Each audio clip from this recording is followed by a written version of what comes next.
The sky over the ocean was calm that night, almost unnaturally calm. No storms, no turbulence, no clouds thick enough to cause concern. Just a black mirror stretching endlessly beneath the stars. It was supposed to be a routine patrol. One of those flights pilots joke about afterward because nothing ever happens. That's why no one was ready when everything went wrong at 2:41 a.m. The warning tone echoed inside the cockpit. Not loud, not urgent, just a single chime that didn't belong there. The pilot glanced down at his instruments, expecting a minor sensor error. Instead, he saw something that made his stomach tighten.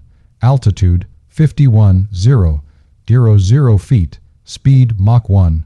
4, radar contact unknown. Distance closing fast.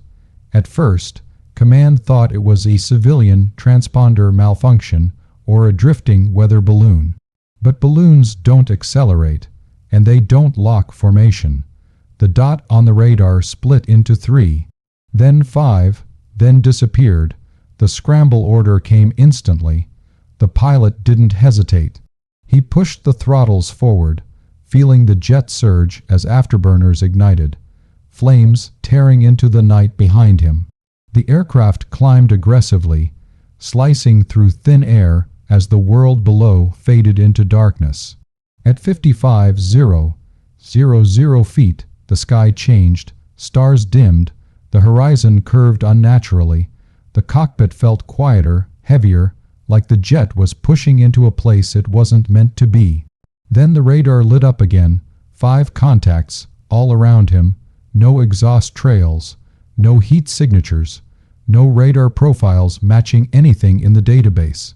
They weren't chasing him, they were waiting. The first visual came without warning. A dark shape drifted past his right wing, close enough that he could see its surface ripple, like liquid metal frozen in motion. No wings, no seams, no engine glow.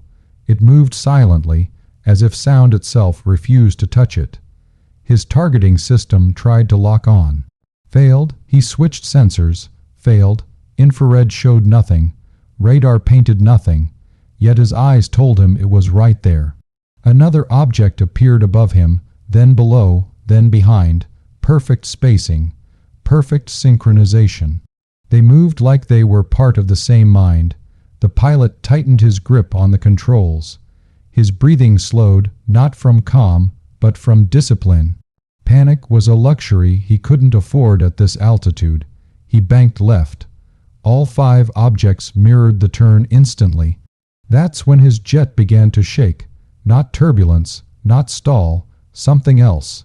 A deep vibration that traveled through the airframe, rattling his teeth and blurring the HUD. Warning lights erupted across the panel. Flight control errors, navigation failure, data bus interruption. Then the radio went silent, not static, not interference, nothing, as if the universe itself had muted him. One object broke formation and surged forward, not gradually, not with acceleration curves. It simply appeared in front of his nose, crossing his path in a blink. The shockwave slammed into the jet, forcing the pilot to fight the controls to keep from losing altitude. His heart pounded, but his hands stayed steady. He climbed. At 60,000 feet, the jet was operating on the edge of its limits. Air thinned to almost nothing, engines strained, the sky turned pitch black, swallowing the stars entirely. And that's when the objects changed. A faint glow ignited beneath each one, soft blue at first, then brighter, pulsing in slow, deliberate rhythms. Symbols formed inside the light, curved shapes, patterns that didn't look mechanical or random. They looked intentional. Like language, the pilot felt a pressure behind his eyes, not pain, awareness. His instruments began shutting down one by one. First the radar, then navigation, then the HUD. 10 seconds passed. He was flying blind. No screens. No data. Just muscle memory and instinct keeping the jet stable in an environment where a single mistake meant death. Then the pressure vanished, the glow faded, and the objects were gone. No streaks, no sonic boom, no climb or descent. They didn't leave, they ceased. Systems rebooted automatically.